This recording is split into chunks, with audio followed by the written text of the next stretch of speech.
Selamat malam Sobat Investor, berjumpa lagi dengan saya Heri Kurniawan, Wakil Pemimpin Redaksi IDX Channel TV.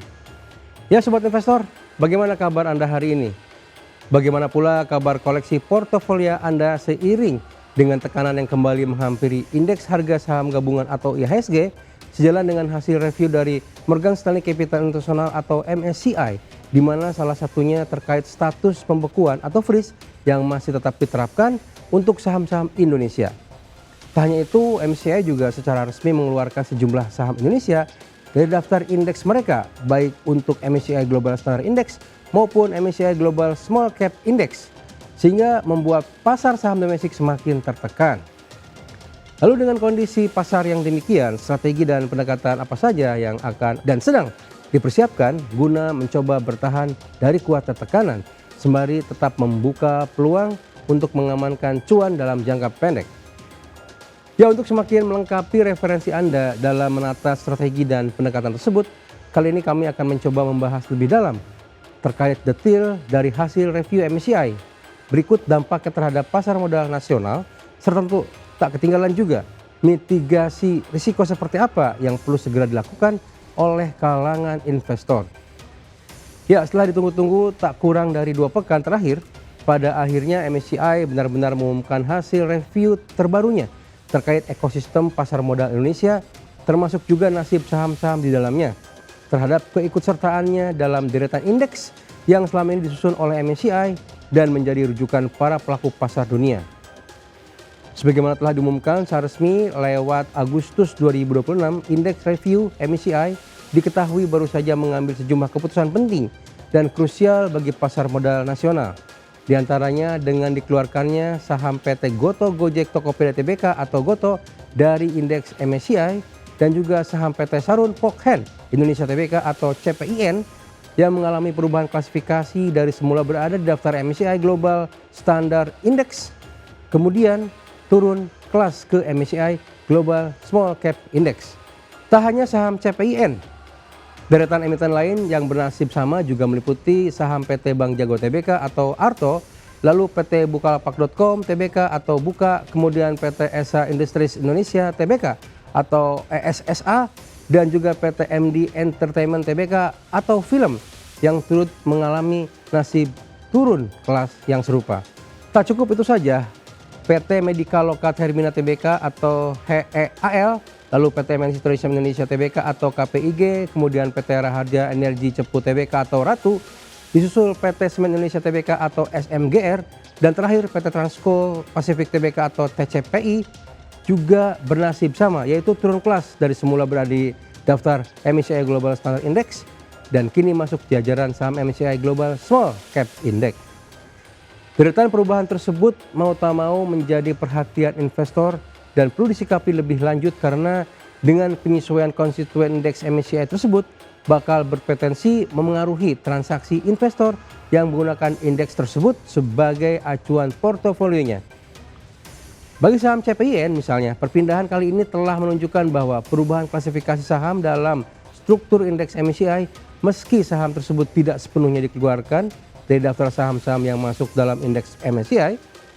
Sedangkan bagi saham Goto, kondisi terbaru ini bahkan tentu menjadi tekanan tambahan yang bakal terasa makin berat bagi manajemen perseroan lantaran sebelumnya emiten teknologi yang berbasis layanan transportasi tersebut sudah harus menghadapi persoalan likuiditas perdagangan yang relatif sepi dalam beberapa waktu terakhir. Lebih parah lagi, dengan telah dihapusnya saham Goto dari indeks MSCI, disinyalir bahkan semakin mempengaruhi kecilnya permintaan pasar terhadap saham perseroan, terutama dari investor dan perusahaan pengelola investasi yang menjadikan indeks MSCI sebagai tolok ukur dan acuan arah investasinya. Karenanya investor pasif dan terutama kalangan pelaku pasar retail dinilai perlu mulai melakukan penyesuaian, meski memang segala dampak yang bakal terjadi akibat adanya perubahan konstituen ini tetap akan bergantung pada kondisi perdagangan, likuiditas, dan juga strategi masing-masing investor.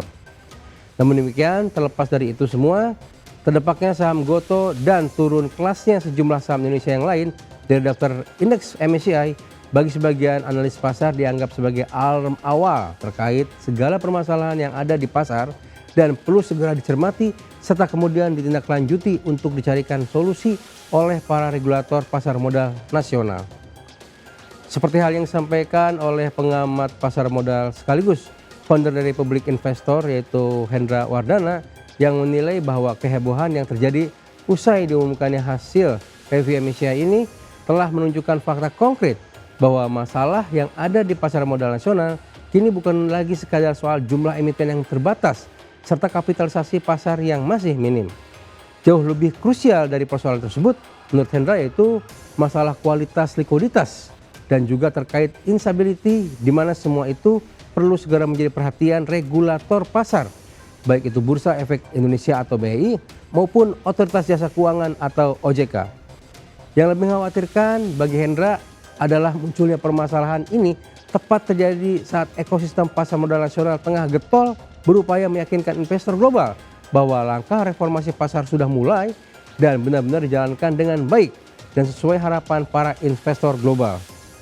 Sebagai contoh, Hendra menyoroti kasus terbaknya saham Gotoh dari deretan saham anggota indeks MSCI meski selama ini sempat dikenal sebagai saham sejuta umat yang memiliki kapitalisasi pasar demikian besar sekaligus menjadi salah satu nama penting dalam ekosistem pasar modal Indonesia. Namun demikian fakta di lapangan justru menunjukkan bahwa kapitalisasi besar rupanya tidak berbanding lurus juga menjamin secara otomatis tentang faktor investability yang kuat.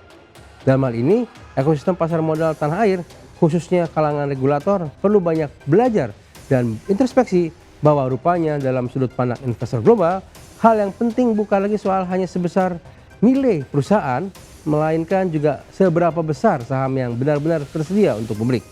Dalam hal ini ekosistem pasar modal tanah air khususnya kalangan regulator perlu banyak belajar dan introspeksi bahwa rupanya dalam sudut pandang investor global hal yang penting bukan lagi hanya soal seberapa besar nilai perusahaan melainkan juga seberapa besar saham yang benar-benar tersedia untuk publik dan seberapa besar kemudahan saham tersebut diperdagangkan dalam jumlah besar tanpa adanya pergerakan harga yang terganggu secara signifikan.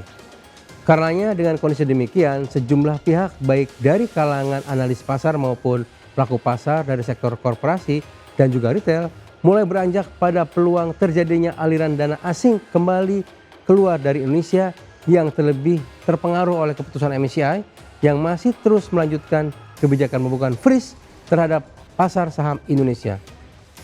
Memang sejumlah pihak tersebut masih juga sepakat bahwa secara fundamental perekonomian nasional maupun kondisi pasar modal domestik sejauh ini masih relatif terjaga dan kondusif. Namun demikian, tekanan dari pergerakan teknikal tetap tak bisa dianggap sebelah mata, di mana berpotensi bakal terjadinya passive outflow menjelang implementasi dari perubahan indeks yang telah ditetapkan untuk mulai berjalan per akhir Agustus 2026 nanti. Pandangan serupa misalnya disampaikan oleh PT Mirai Aset Sekuritas Indonesia yang memperkirakan bahwa gelombang pasif outflow tersebut berpotensi mencapai 500 miliar hingga 1 triliun rupiah dan bakal terjadi pada hari efektif rebalancing yaitu pasca perdagangan pada 31 Agustus 2026 mendatang. Dengan asumsi dan analisis tersebut, pihak Mirai pun mengimbau agar seluruh pihak termasuk para pelaku pasar mulai beranjak melakukan penyesuaian dan menyiapkan segala langkah mitigasi atau segala dampak turunan yang bakal terjadi dengan gelombang capital outflow yang bakal terjadi tersebut. Jadi bagaimana sobat investor? Apakah Anda sepakat dengan segala analisis yang ada tadi?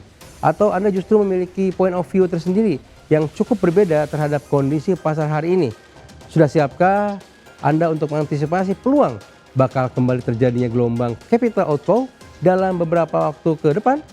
Demikian program di editorial edisi kali ini. Saya Heri Kurniawan pamit undur diri. Pantau terus berita ekonomi, bisnis, dan pasar modal hanya di IDX Channel TV, idxchannel.com, dan media sosial IDX Channel. Sampai jumpa. Jangan lupa selalu bahagia.